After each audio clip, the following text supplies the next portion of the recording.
In the beginning there were no drones, just planes. This story is about hobby drones and their brief history, starting when they were merely called multicopters. We've always defined ourselves by the ability to overcome the impossible.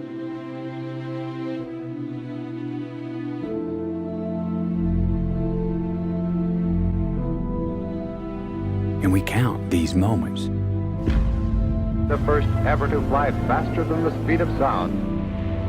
These moments when we dared to aim higher, to break barriers, to reach for the stars, 76, you are go.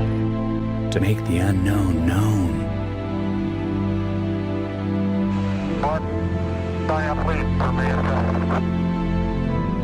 We count these moments as our proudest achievements, Having fired the imagination of a generation, but we've lost all that. pulls into port for the last time. Or perhaps we've just forgotten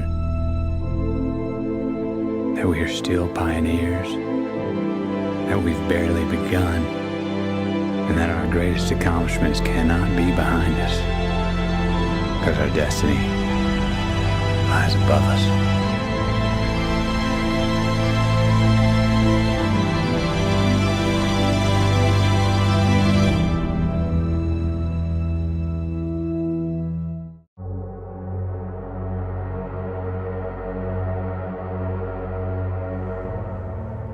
The first multicopters people would find on YouTube and online RC forums in late 2011 and early 2012 were the famous tricopters built by David Vinestål.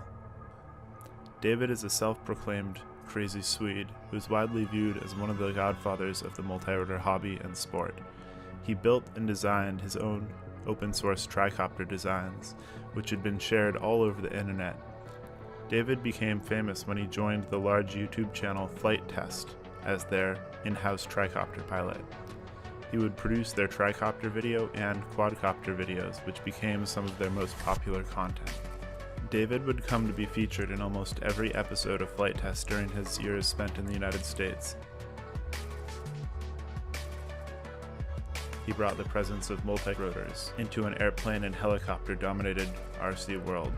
Flight Test ended up producing a number of scratch build videos on multirotors which received hundreds of thousands of views, with David's tricopter build video receiving 780,000 views. It would be these early videos that would attract thousands of hobby pilots like myself to start building their own crafts and trying to replicate the flying done by David.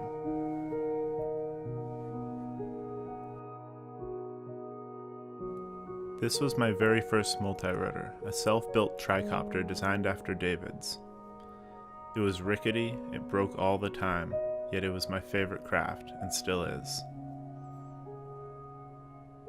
I started out flying it on campus where I went to school, and enjoyed it so much that I got into the hobby at a very fast rate. Blowing through propellers and blowing through battery packs became a daily activity, and it became my full-time passion outside of school. As this passion progressed, I got addicted to building and flying multirotors full-time as a hobby. As can be seen in this video, my first flight video posted to YouTube, I was a very novice pilot, to say the least. This was the first RC craft with multiple rotors that I had flown, and it was a completely new, yet completely inspiring experience. I quickly started spending all of my time flying. The do-it-yourself nature of the hobby when it first started meant that anything was possible. Want to fly in snow? Wrap saran wrap around the electronics. Want to fly in extreme heat? Keep the batteries in your fridge. Everything was possible in the beginning. It was at this point that I realized mounting a camera on my drone allowed me to get aerial footage unlike any I'd seen before. Capturing the perspective from above in the air is something people have sought after since before the Wright brothers' first flight. With the rise of the hobby multirotors, Suddenly, everyone could mount a camera to their tricopter and quadcopters and start getting aerial footage. In late 2013, most multirotor builds were diagonally 350 to 550 millimeters, sitting about 2 to 3 feet wide.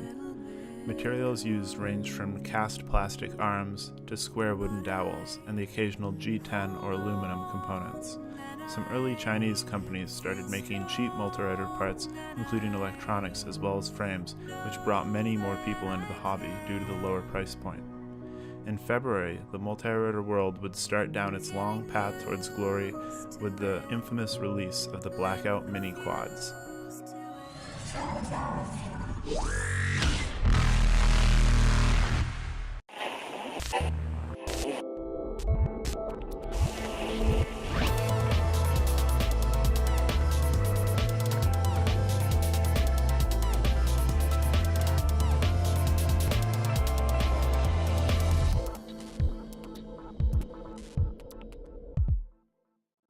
Hey, welcome to Flight Test. I'm Josh. This is Josh. Hi. Alex and David. Hello. Hey guys, Whole crew's here. Let's fly. let's do it. Right now? So what are we flying in? Well, we got the Blackout multirotors, and these are actually racing multicopters. So they're really super fast. Super tiny. I can't believe these things are carrying GoPros. Now Josh is using Blackout produced a very high-quality carbon fiber frame that was 3 and 4 millimeters of solid 4K milled carbon fiber. The result was unlike previous multirotor frames. This frame could take a hit after hit after hit into benches, trees, cement, and dirt, and still stay intact. The durability of the frame allowed for pilots to fly harder for longer, only breaking propellers when they crashed.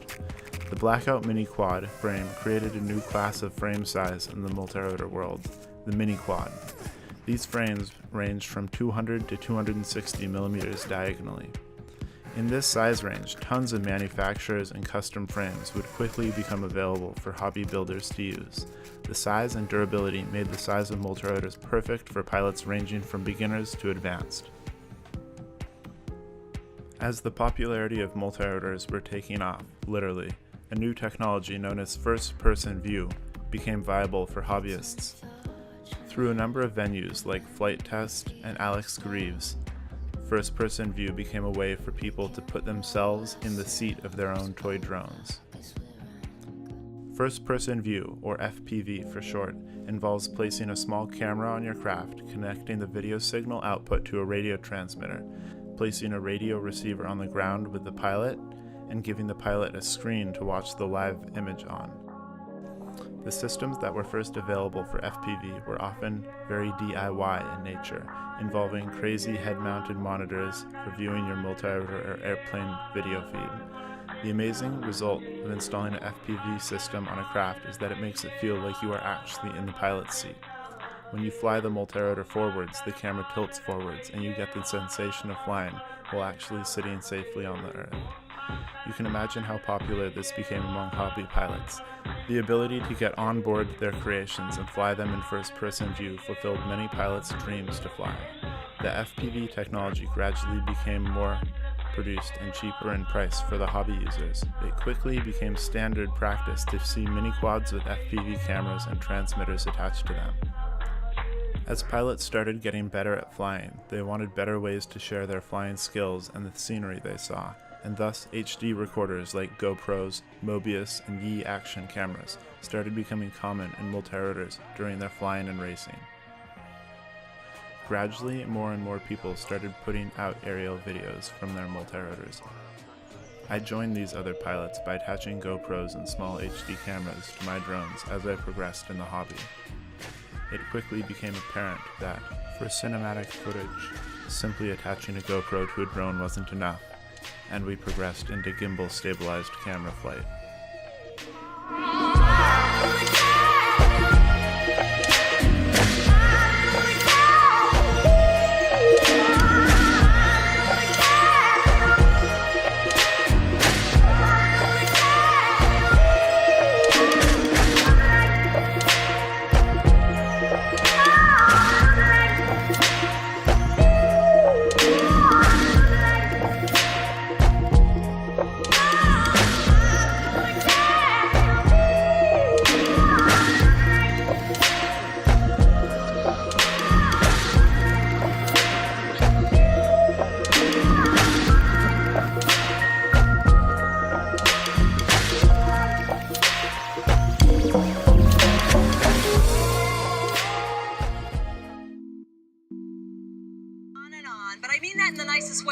Zevi Rubin? Absolutely. Because this is a drone in your hands. This is basically a small quadcopter. It's 25 centimeters long, and I have a small camera on it. I do some filming with it. It's capable of live streaming to a screen that I have here on my transmitter, which is called first-person view. Basically lets me get an image from the quad and fly based off that image. Well, why don't you set it down and start to show us how it works? And in a few minutes, I know we're going to see some video that you shot before. So you set that up, Zevi. In the meantime, you know, there's been a lot of talk about drones in the media recently, just with, you know, using them for so many different applications. How do you see the possibility of this being used?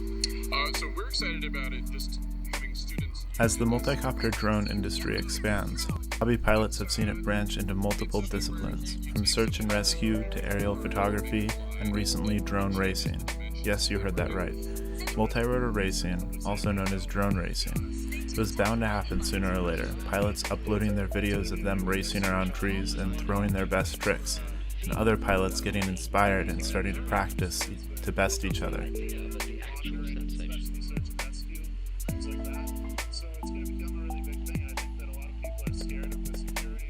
The feel of flying with first-person view goggles lends itself incredibly well to racing.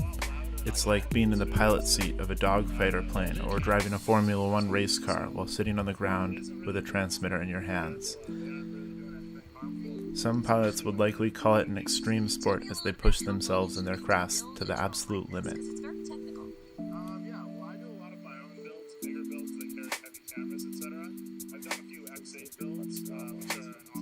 Drone racing quickly gained traction in the multirotor community when a few notable videos of Star Wars-style drone racing went viral on YouTube.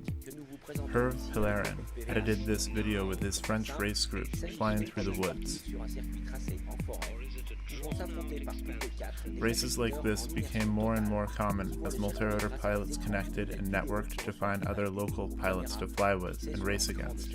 Race organizations started popping up all over the world like MultiGP, Drone Worlds, US Racing Championships, and countless others. In most recent news, the International Drone Racing League partnered with ESPN to bring drone racing to national television.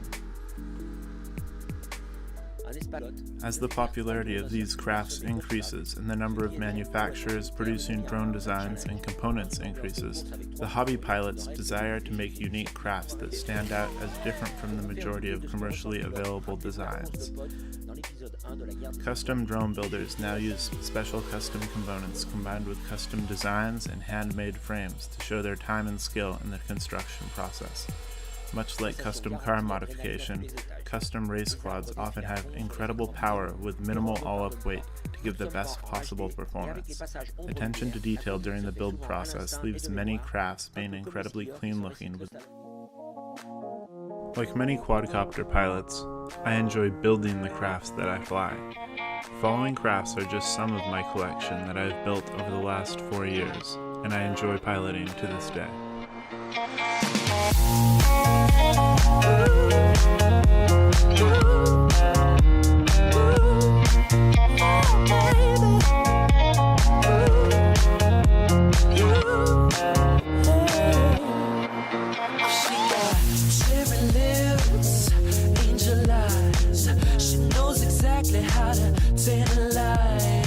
She's out to get you, danger by design.